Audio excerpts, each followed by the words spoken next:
بسم الله والحمد لله والصلاة والسلام على رسول الله وعلى آله وأصحابه أجمعين. C'est toujours une joie illimitée que nous nous retrouvons, Inch'Allah, et s'entretenir autour de toujours le thème de la baraka que nous avons ouvert dans les épisodes précédents. Et aujourd'hui, Inch'Allah, tabaraka wa ta'ala, nous allons nous entretenir sur le troisième élément de la baraka, qui puisse la troisième cause qui peut nous apporter plein de baraka dans nos affaires, dans notre vie et faire de nous des gens excellents, Inch'Allah, tabaraka wa ta'ala, à la lumière du Coran et de la sunna de Rasulullah alayhi salatu wassalam.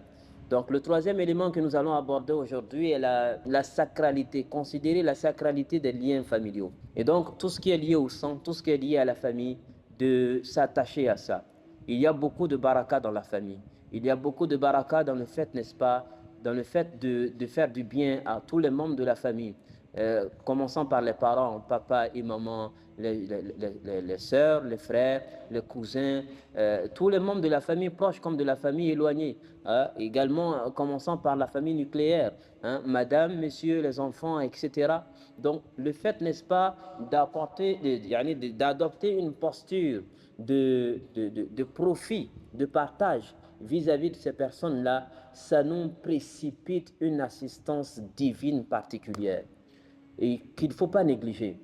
Et d'ailleurs, il est tellement important pour nous de préserver ça, de préserver ces liens-là, qu'Allah tabaraka wa ta'ala n'est pas passé par mille chemins pour confirmer, sinon établir cette entité-là, qui est le fait, n'est-ce pas, d'avoir une relation particulière vis-à-vis de nos parents, de nos pères et mères. Parce qu'ils sont la source, n'est-ce pas, de tous les liens de sang.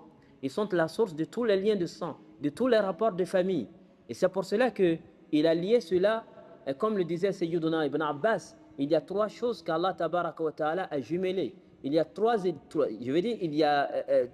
paires de choses qui s'accompagnent. Il n'y a jamais l'un sans l'autre. Il n'y a jamais un élément sans l'autre élément.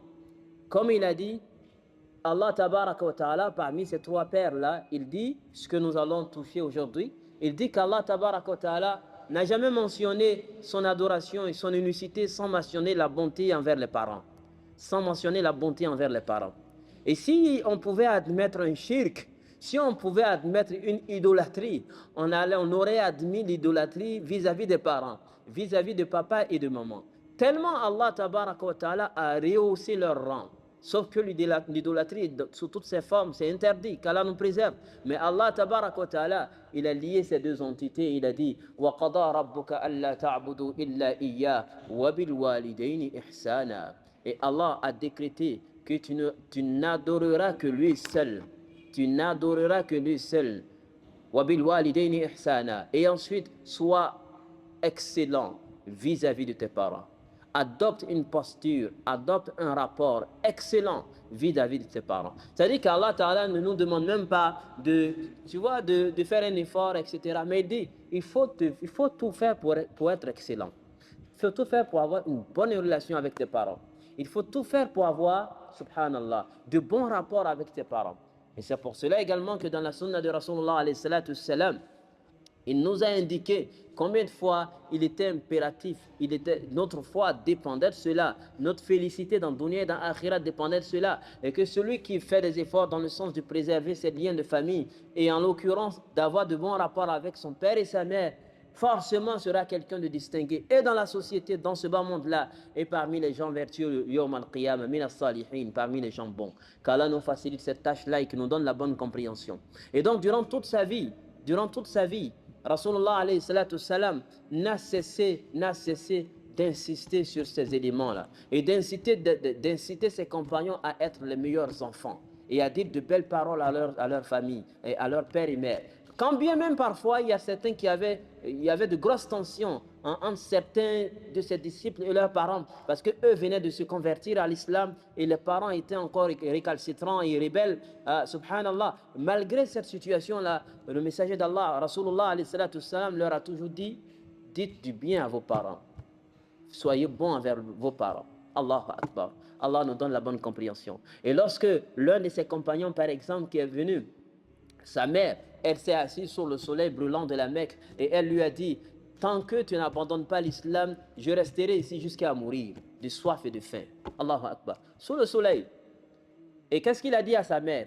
Il lui a dit, oh mère, je t'aime, mais ce que je vais te dire, si tu décides de rester là, si tu veux que j'abandonne la religion, l'islam, et que pour cela tu décides de rester là, sous ce soleil-là, jusqu'à mourir de soif et de faim, même si Dieu te donne 100 âmes, même si Dieu te donne 100 âmes autant, et que tu restes là, sous ce soleil-là, et qu'il te retire une âme après une autre, une âme après une autre, une âme après, avec tout ce que ça comporte comme affre de la mort, difficulté de la mort, il dit, tu resteras ici, tu mourras 100 fois autant. Je ne vais jamais abandonner la religion. Allahu Akbar. Il a été tranchant, il a été sincère et direct, mais Allah n'a pas approuvé cette manière de parler à sa maman. Allahu Akbar. Jusqu'à ce qu'il fasse descendre le verset pour le dire, pour dire, et à lui, dans ce contexte précis, et à l'ensemble de la communauté, jusqu'à la fin du temps, jusqu'à la fin des temps, pardon, pour nous dire, Allah a décrété que tu n'adoreras que Dieu seul, mais que tu sois bon envers tes parents, quelle que soit leur appartenance religieuse, quel que soit leur comportement, quel que soit bon envers tes parents, et dans la parole et également dans les gestes, et dans la parole et dans les gestes. Il y a beaucoup de baraka, beaucoup de bénédictions liées dans le fait de chercher la satisfaction de nos parents. Et ça, c'est important. Ça, c'est très important. On connaît pas mal d'histoires dans ce sens. Par exemple, cette personnalité emblématique de l'islam, du nom de Uwais al-Qarni. On l'a déjà entendu son histoire plusieurs fois. Il a été contemporain au messager d'Allah sallallahu alayhi wa sallam. D'ailleurs, il n'était même pas loin, il était juste au sud de l'Arabie, au Yémen. Il pouvait se déplacer et venir rencontrer Rasulullah alayhi salatu wa sallam, mais il n'a pas pu le faire jusqu'à ce que le prophète décède. Mais il était contemporain à lui. Et c'est pour cela que d'ailleurs on ne le met pas dans le lot des compagnons, parce qu'il n'a pas vu Rasulullah, parce qu'il n'a pas partagé un événement avec lui. Mais il a été contemporain à Rasulullah. Et il apprenait l'islam à travers ceux qui venaient du Yémen et qui repartaient. Il apprenait l'islam et le Coran à travers eux. C'était quelqu'un de banal, quelqu'un qui était confondu au commun des mortels, à sa communauté, etc. À peine on lui donnait de la considération. C'était quelqu'un de banal qui sortait, qui avait sa pauvre maman, vieillissante, qui l'entretenait et dont il était apparemment le seul enfant, et qui sortait le matin, qui partait faire des bricoles, qui partait surveiller les troupeaux des gens et qui ramenait à la maison de quoi à manger, à entretenir sa pauvre mère. Et c'est ce qu'il faisait. Et les gens le prenaient comme ça, alors qu'en réalité, il était parmi les gens bénis d'Allah, tabaraka wa ta'ala, subhanallah. Et Rasulullah sallallahu alayhi wa sallam, il sortait parfois, il regardait en direction du Yémen du sud, et il disait, je sens la baraka, la miséricorde d'Allah nous parvenir de cet endroit. Allahu Akbar. Parce qu'il y a là-bas un individu du nom de Uwais qui est tellement bien avec sa maman. Qui est tellement bien avec sa maman. Allahu Akbar. Ça dit qu'il a atteint des degrés dans la foi et dans la spiritualité que même des personnes qui étaient tout près du prophète sallallahu alayhi wa sallam n'ont pas atteint. Pourquoi? À cause de sa sincérité et à cause de son engagement vis-à-vis de sa maman. Et il est tellement discret dans sa pratique religieuse qu'il a demandé à Allah tabaraka wa ta'ala de l'assigner dans cette discrétion, même le jour de la rencontre avec lui. Et c'est pour cela qu'il viendra avec plus de 70 000 anges, 70 000 anges qui vont l'accompagner, qui vont l'escorter. Et chacun de ces anges-là adoptera son apparence et son habit, son apparence et son vêtement. Tellement il a voulu être discret qu'Allah tabaraka wa ta'ala, il a demandé qu'Allah ne l'expose même pas devant les créatures. Yawm al-Qiyamah. Subhanallah. Et Allah en a fait ainsi. Comment est-ce qu'il a acquis cela? Comment est-ce qu'il a acquis cette proximité divine? Comment est-ce qu'il a acquis cette position de gloire auprès du prophète sallallahu alayhi wa sallam, quand bien même il n'est même pas parmi ses nobles disciples, par la baraka de sa maman, par le fait qu'il a été bon avec sa maman. Et il a dit, alayhi salatu wassalam, notre bien-aimé, j'étais en train de dormir et on m'a présenté le paradis dans mon sommeil. Et j'ai entendu quelqu'un lire le Coran alors qu'on me présentait le paradis. Comme tu vois, on te présente un paysage et puis en toile de fond, quelque part, il y a une musique, tu vois, qui t'accompagne un peu pour t'entretenir. Il dit, il y avait le Coran qui était lu par quelqu'un. Et puis, je reconnaissais quand même cette voix. Et je dis, Hada sautu Harith bin Nu'man. Ça, c'est la voix de Harith, fils de Nu'man. Comment est-ce qu'il est encore sur la terre, mais j'entends sa voix au paradis?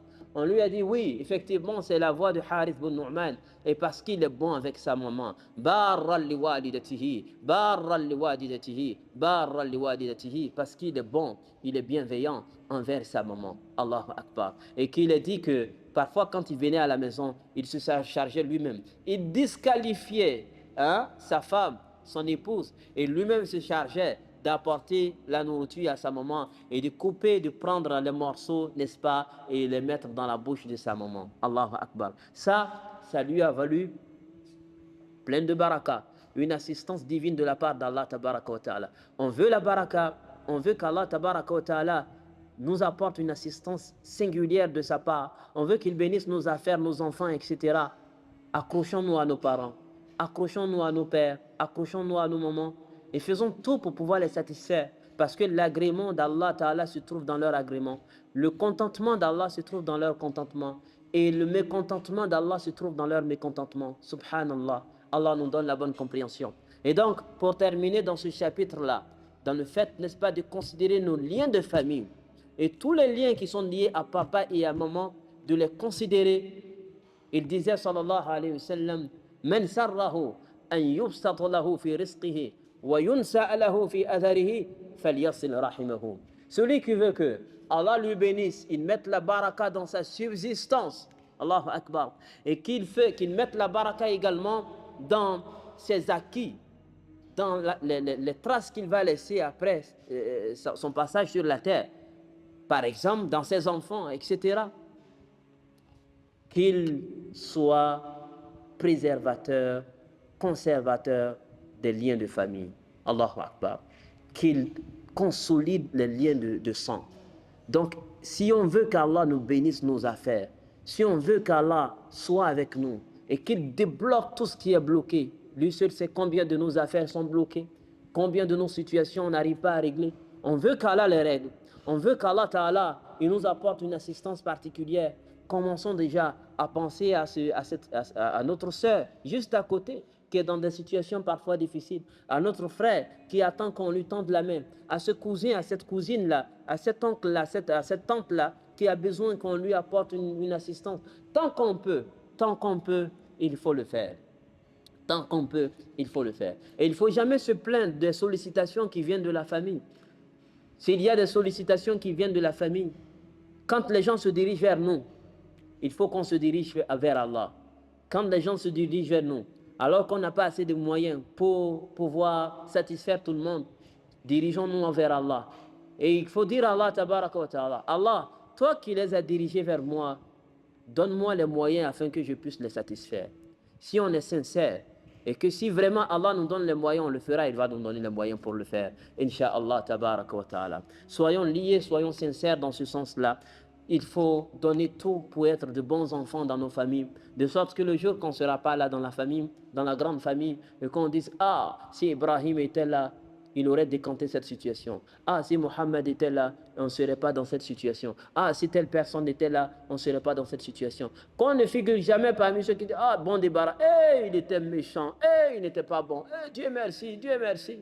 Subhanallah, qu'Allah nous préserve. Et donc, ça fait partie des qualités à maximiser. Et durant le mois de Ramadan, là, il est impératif pour nous de maximiser nos relations de famille, de consolider davantage nos relations de sang, nos liens de sang, d'avoir de bons rapports avec nos pères, nos mères, de nous rapprocher davantage de plus communiquer avec eux, de plus partager un peu de temps avec eux, de leur apporter beaucoup de bien, de leur faire parvenir la joie dans leur cœur, etc.